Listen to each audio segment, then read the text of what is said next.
Bonsoir à tous, bienvenue dans votre émission, votre projet pour la Réunion. On va aborder une page politique, on va aborder les prochaines municipales, mars 2026, mais on va le faire à travers cette catastrophe naturelle qui a été Garance et voir est-ce que ça va lancer plus tôt que prévu la pré-campagne électorale. Bonsoir Antoine Fontaine. Bonsoir Jismir Amoudou, je crois que la réponse est déjà dans la question. Oui, le fait d'avoir posé la question amène la réponse. Effectivement, je suis d'accord. Et je trouve, et c'est surtout la posture d'après-coup. J'ai l'impression que les élus sont rendus compte, 2 ou 3 jours après le cyclone, que c'était le coup d'envoi de l'élection municipale. Ah bah disons que c'est un événement qui a accéléré un peu les choses, mais ça fait quand même plusieurs mois, je dirais, pour ne pas dire finalement plusieurs années, parce que j'ai en mémoire, je sais plus qui m'avait dit ça, que la seule chose à laquelle pense un élu ou une élue, c'est le jour de son élection, c'est à sa réélection. Et donc, je pense que nos élus sont en campagne permanente, mais c'est vrai que là, l'échéance se rapproche, mars 2026, et puis cet événement, ce phénomène naturel a boosté un peu la communication politique de nos élus. Et ce qui me fait sourire d'autant plus, c'est de me rendre compte que ça a touché plutôt, bien sûr, le nord et l'est. Donc, ce qu'on voit, sont les maires de Saint-André, de Saint-Benoît, de Brapanon. Mais on sent quand même que cet imprévu a bouleversé les calendriers. Ah bah bouleverser les calendriers, et puis après je dirais aussi ça a frappé peut-être indifféremment les différentes parties de l'île, mais en tout cas pour le sud, le Tampon, c'est une commune qui a quand même été relativement touchée dans sa partie haute par ce cyclone, avec quand même des dégâts qui sont pas négligeables. On va quand même noter une première, de voir Patrice Tianakoun, Patrick ou Patrice, je sais plus. Patrice Tianakoun arriver à Brapanon avec son équipe pour aider la mairie de Brapanon. J'ai trouvé ça plutôt surprenant. C'est une démarche qui est solidaire. Je dirais que c'est quelque chose finalement qui devrait exister dans tous les esprits, l'esprit de nos élus à La Réunion, parce qu'on est sur un territoire quand même insulaire, on est sur un territoire où tout est lié, imbriqué, et ne serait-ce que cet esprit de solidarité, il devrait être un fonctionnement, je dirais, presque permanent, et non pas un esprit concurrentiel où chaque commune se mette en concurrence. Donc oui, c'était intéressant comme acte politique, oui. La question, ce n'est pas dans la compétence des mairies, mais l'électrification de l'île a été un enjeu dans les années 70, 80, 90 à La Réunion. Et on a mis en place une électrification à marche forcée pour essayer de donner de l'électricité à tout le monde. Et Garance a quand même révélé une chose, c'est que ça a été fait, mais en volume, mais pas en qualité apparemment, parce que le réseau a été beaucoup touché. C'est un peu, je dirais, le problème du développement, de l'aménagement du territoire et comment on le conçoit finalement cet aménagement, parce que entre les besoins que vous évoquiez à l'époque et lorsqu'on arrive à la situation d'aujourd'hui, on se rend bien compte finalement qu'il n'y a pas eu de volonté d'avoir un aménagement qui soit durable dans le temps et surtout qui prenne en compte les événements climatiques auxquels on est sujet ici à La Réunion, qui est une île tropicale.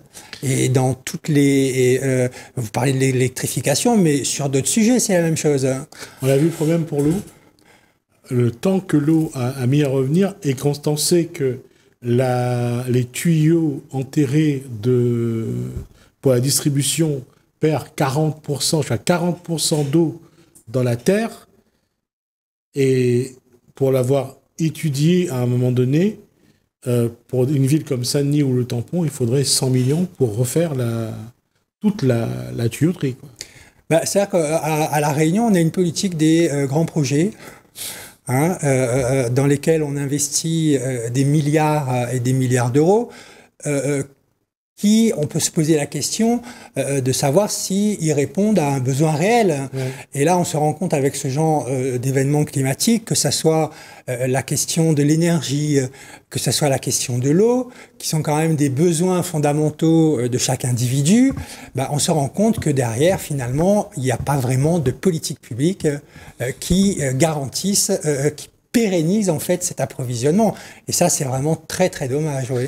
Et l'autre élément qui me fait sourire doucement, parce que c'est ne pas à rire, parce qu'il y a des gens qui se retrouvent aujourd'hui sans maison ou les maisons sans toit, c'est que cet aménagement du territoire, cette politique du logement à outrance a été malmenée. Et on s'est rendu compte que, comme pour certains travaux, il y a eu des négligences, il y a eu des malfaçons. Est-ce que la société réunionnaise va être suffisamment courageuse pour se regarder en face, pour se dire qu'il y a des maisons qui ne sont pas aux normes, qui n'ont pas été construites. Je dis bien il y a des maisons, je ne dis pas tout. Je ne mets pas tout le monde dans le même panier, attention. Mais il y a quand même des cas incroyables. C'est-à-dire qu'on se rend compte de l'un des écueils du principe d'identité législative, d'assimilation législative, où on applique de manière complètement indifférenciée finalement un certain nombre de normes qui sont pensées et établies pour le continent européen et qui ne correspondent pas du tout en fait à la réalité des territoires français qui sont dans des milieux tropicaux. Et donc c'est là où on se rend compte que effectivement, quand il y a ce genre d'événements climatiques, je sais pas, moi j'ai pas l'impression qu'il ait été plus fort que d'autres cyclones que nous avons pu avoir. Simplement, on se rend compte qu'il y a effectivement en face des principes d'aménagement, des principes de construction, en fait, qui ne tiennent pas vraiment compte de la réalité climatique de ce territoire.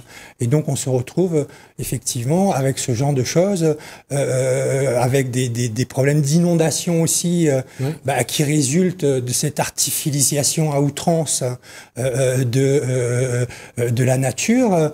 Vous parliez des logements où on construit effectivement de plus en plus partout, et avec quand même cette chose incroyable, c'est qu'à La Réunion, on a près de 30 000 logements vacants, qui sont inoccupés, et on vous dit qu'il manque des logements, qu'il faut en construire 22 000 logements. Qu'il faut en construire toujours plus. Donc je veux dire, à un moment donné, soit effectivement, quand on est élu ou quand on est un responsable politique, on regarde un peu les choses en face et on voit comment on peut mettre en face des besoins réels de la population les moyens financiers qui existent. D'ailleurs, je crois qu'il y a quelqu'un qui a appelé les propriétaires de maisons de mettre leur maison à disposition des gens qui se sont retrouvés à la rue. Je ne sais pas si ça a été entendu, mais je crois qu'il y a beaucoup de monde aujourd'hui qui n'osent plus louer leur maison à d'autres parce que, il y a les impayés, il y a tous les problèmes que ça génère généralement après. Donc, est-ce qu'aujourd'hui, il y a beaucoup de maisons, ça c'est une réalité, qui sont libres, mais qu'on le veuille ou pas, je ne vais pas jeter la pierre à ceux qui ne veulent pas louer, parce qu'à leur place, je ne sais pas ce que je ferais. Il y a bien une motivation. Ce que vous dites, c'est une réalité aussi dans la paupérisation de la population de La Réunion. Effectivement, il y a beaucoup de propriétaires qui se retrouvent avec des impayés.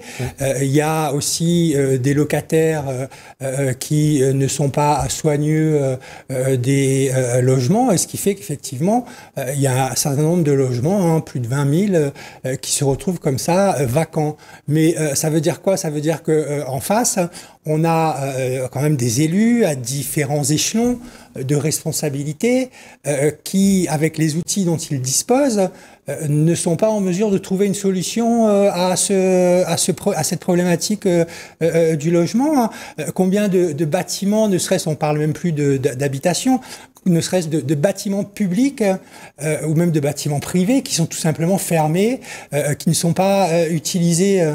Donc, à un moment donné, dans un principe aussi, on dirait aujourd'hui de plus en plus de protection de l'environnement, de préservation de l'environnement, etc., il y a peut-être une vraie réflexion à mener autour de cette problématique des logements vacants, une réelle réflexion à mener autour de l'aménagement de cette île qui est quand même limitée géographiquement, spatialement. Et c'est vrai que c'est des réflexions qui ne sont pas menées et derrière qui ne sont bien entendu pas suivies d'action. Alors quand on a un événement comme ça, il y a beaucoup de communication politique, on va dire plus jamais ça, on va réfléchir, etc. Et on se rend bien compte qu'on reprend tout de suite très rapidement un rythme, le rythme d'avant et que voilà, c'est mis sous le tapis quoi, des faits d'actualité. Et il y a un autre élément qu'il va falloir surtout prendre en compte. Quand on a vu le nombre de toits arrachés, est-ce qu'aujourd'hui, il faudrait mettre en place une cellule, un service qui puisse aller voir les maisons pour voir si les maisons ont été construites dans les normes légales. Parce que il n'y a pas que le vent qui a été fort. Il faut aussi, et là encore je pèse mes mots, je veux dire je ne mets pas tout le monde dans le même panier, il y a aussi des artisans ou des constructions qui n'ont pas respecté le minimum, quoi. Bah, des gens qui, je dirais, ne sont pas de vrais artisans, finalement. Malheureusement, il y en a. Et effectivement, on n'est pas à l'abri de tomber sur un de ces charlatans. Maintenant, comment assurer un contrôle effectif de tout ça ? C'est vrai que ça engendre, je dirais, des frais supplémentaires pour les propriétaires, peut-être voir des assurances supplémentaires pour les propriétaires.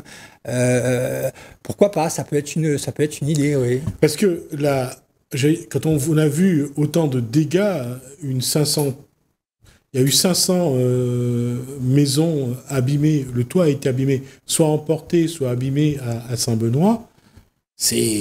J'allais dire, il y a longtemps qu'on n'a pas vu de tels dégâts, et ce ne sont pas les maisons anciennes, ce sont les maisons qui ont été construites récemment. Ben ça interroge effectivement sur les normes de construction aujourd'hui et sur la qualité des matériaux. Je dirais qu'il y a un phénomène aussi qui n'est pas à négliger, c'est qu'il y a une telle augmentation des coûts de matériaux de construction que finalement, construire une maison, ça devient quelque chose de plus en plus cher et que peut-être certains, effectivement, travaillent à l'économie au détriment de la sécurité. Et j'allais dire que pour les politiques, pour tous les maires qui vont sans doute se représenter, j'allais dire tous ces éléments-là sont vraiment une base de début de campagne électorale. Ah j'ai pas l'impression quand même qu'ils s'intéressent à ce genre de questions-ci. Ils sont beaucoup, je dirais, dans la... Ça, c'est mon point de vue, dans une approche très misérabiliste de la situation, même si effectivement il y a beaucoup de misère encore à La Réunion, et c'est ce qui devrait aussi inquiéter la société réunionnaise et nos responsables politiques. Quand on voit, par exemple, je dirais pas que c'est à mettre à la même échelle, mais quand on voit quelques mois avant les dégâts faits à Mayotte par le cyclone, quand on voit l'inexistence ou l'état des infrastructures à Mayotte, qui ne sont pas du tout les mêmes ici à La Réunion, mais on se rend bien compte que de toute façon, il y a quand même un vrai problème aussi à ce niveau-là, des infrastructures, beaucoup de misère, beaucoup de pauvreté, qui fait que lorsqu'il y a des événements climatiques comme ça, eh bien peut-être qu'il y a effectivement beaucoup de dégâts.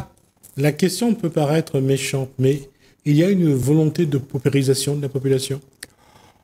Une volonté de paupérisation, moi je vais dire oui, même si elle n'est pas consciente, mais en tout cas, je dirais que maintenir une population aussi longtemps dans un état de misère matérielle, misère intellectuelle, c'est pas le fruit du hasard. C'est toujours pour avoir une mainmise sur un électorat? Oh, probablement pour avoir une mainmise sur un électorat, probablement aussi, je dirais, quand on a la tête sous l'eau, on est moins dans la revendication. Hein. Et donc, c'est une réalité des territoires d'outre-mer, en tout cas, cette pauvreté, cette misère, hein. Même si, par certains aspects où on voit de belles infrastructures, etc., quand on gratte un peu, on voit bien que derrière, c'est pas forcément très joli. Le paradoxe, c'est que la population qui a subi le plus Garance est dans un état de souffrance post-traumatique. Ça se voit, on voit, j'allais dire, il y a cette histoire qui est racontée de cette femme avec son enfant dans les bras, avec l'autre qui tient par la main, qui va frapper à la maison de quelqu'un parce que sa maison est déjà partie avec le cyclone, et on lui a refusé l'aide minimale. Je dis qu'on a vu la solidarité se développer, mais on a montré aussi à côté que l'être humain a aussi son côté très égoïste, très individualiste.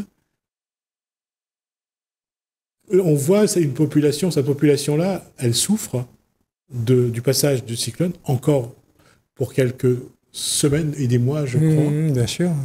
Comment cette population-là peut évoluer quand on est dans la souffrance, quand on vit aujourd'hui dans la peur du passage d'un possible cyclone à venir? Un événement climatique, je dirais, quel qu'il soit, il a toujours des conséquences traumatiques. Quand on le vit en plus de cette façon-là aussi dramatique, forcément, on en garde des séquelles. L'élan de solidarité qu'il y a eu, parce qu'on ne peut pas le nier non plus quand même, il est réel. Il y a eu un élan de solidarité de toute la population. Il y a un concert qui se prépare, il y a des choses qui se mettent en place. Et donc ça, c'est tout à fait effectivement remarquable pour être souligné. Maintenant, je dirais que c'est souvent cet élan de solidarité, je dirais, il s'inscrit face à des événements bien précis, alors que je dirais qu'il devrait être dans notre quotidien en fait.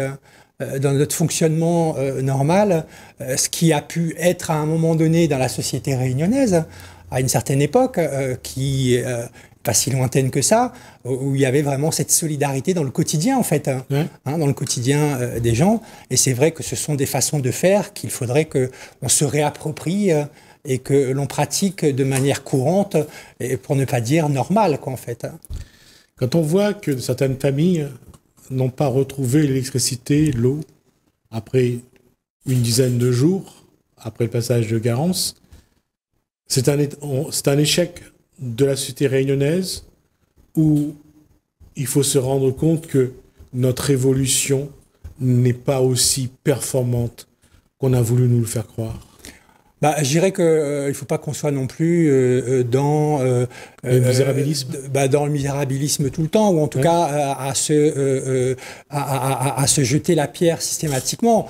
C'est un événement climatique qui reste quand même quelque chose d'assez exceptionnel. Maintenant, après, effectivement, on peut s'interroger aujourd'hui sur l'évolution de cette société qui, finalement, on se rend compte, est très dépendante de la technologie. Et là, c'est pareil, ce sont des choses qu'on oublie très rapidement. Et il y a cette dépendance qui est vraiment aujourd'hui très présente. Quand on voit que les fosses septiques, par exemple, on a fait changer à tout le monde parce que, soi-disant, ils n'étaient pas aux normes, etc. et tout, et qui, fosses septiques, fonctionnent aujourd'hui à l'électricité, aujourd'hui, quand il y a un phénomène comme ça, excusez-moi, l'expression, on est dans la merde. On est dans la merde. Donc, il y a quand même des réflexions aussi à avoir de bon sens, un peu, je dirais, par rapport à la géomorphologie de l'île. Peut-être qu'on va faire acheter aux gens un groupe électrogène. Un groupe électrogène, oui, mais encore faut-il en avoir les moyens, de s'acheter un groupe électrogène parce que c'est quand même pas donné. Le prix de l'essence, lui aussi, il est quand même pas donné.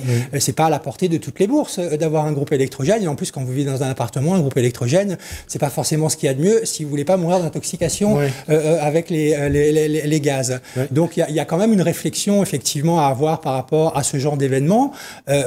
J'entends souvent à chaque fois que lorsqu'il y a des cyclones, on importe des groupes électrogènes, on se demande entre deux cyclones où passent ces groupes électrogènes, parce qu'à chaque fois on en importe quand il y a un cyclone. Et donc il y a peut-être effectivement une réflexion à avoir aussi sur l'électricité, la ressource solaire. Parce que moi je connais des personnes qui ont cette possibilité d'avoir des panneaux photovoltaïques sur leur maison et qui effectivement pendant cette période-là n'ont pas de coupure d'électricité. On a du soleil quand même une bonne partie de l'année, même sur les bâtiments publics, qui n'est pas ce genre de réflexion, en tout cas d'équipement par rapport à l'approvisionnement en électricité. Ça paraît quand même assez surprenant encore aujourd'hui. On y revient à ça, est-ce que c'est le moment pour la société réunionnaise de remettre en cause certaines choses, c'est peut-être le moment, avant les élections, de poser des questions aux élus, parce que c'est peut-être le moment de mettre sur la table les vrais problèmes de la Réunion et de voir comment les élus peuvent apporter des réponses. Je dirais c'est toujours le moment. C'est pas forcément. Faut pas attendre les élections, même si quand les élections arrivent, je dirais c'est un moment un peu particulier parce que on attend des résultats des personnes qui ont exercé un mandat pendant tant d'années. Mais je dirais que c'est en permanence en fait qu'il faut interroger les élus. C'est dans cette pratique-là que nous devrions nous inscrire en disant qu'il y a des comptes à rendre en permanence, pas uniquement à la fin du mandat quand arrive plus de 6 années. Et donc, c'est en permanence qu'il faut remettre en question les choses, qu'il faut s'interroger. Et les élections sont un moment un peu plus privilégié que les autres, effectivement, pour voir vers où on veut tendre pour les 6 prochaines années dans les communes, en tout cas. J'allais dire que là, avec cette élection en mars 2026, il y a une opportunité. Là, ils peuvent poser des questions et les maires et les candidats qui veulent se présenter à cette élection ont peut-être une obligation à y apporter des réponses. En tout cas, je dirais oui, apporter une solution, sans dire aussi aujourd'hui, parce que les gens ne sont plus naïfs, sans qu'on leur promette la lune une fois de plus. Des solutions qui soient réalistes, des projets qui répondent aux besoins réels. On a évoqué 2 tout à l'heure quand même. C'est l'énergie, l'accès à l'énergie, l'accès à l'eau, qui n'est pas de réflexion globale, qui n'est pas une action globale ici à La Réunion sur ces 2 éléments-là, par exemple. C'est quand même assez inquiétant. Et donc, effectivement, je pense que sur ces 2 aspects-là, au moins, sur l'accès à des besoins fondamentaux et même à la nourriture aussi, parce que on voit bien les conséquences qu'a eu ce cyclone sur le milieu agricole et les cultures, et on voit bien comment les prix aussi explosent. Il y a aussi, je dirais, une réflexion à mener sur comment on maintient l'accès à ces besoins fondamentaux à des prix qui restent raisonnables pour le Kidam et le Réunionnais ou la Réunionnaise qui vit sur ce territoire. On aura l'occasion de revenir sur ces éléments-là la prochaine fois. Avec plaisir. Antoine Fontaine. Mais il est clair que le débat, pour moi, est posé. Et on va essayer de voir comment on peut alimenter le débat. Avec plaisir. Jusqu'à 2028, parce qu'il y aura les élections chaque année. C'est peut-être le moment de voir ce que le citoyen peut faire pour lui-même. Merci Antoine Fontaine, merci à vous de nous avoir suivis. Merci Hélène, merci François, je vous dis à bientôt.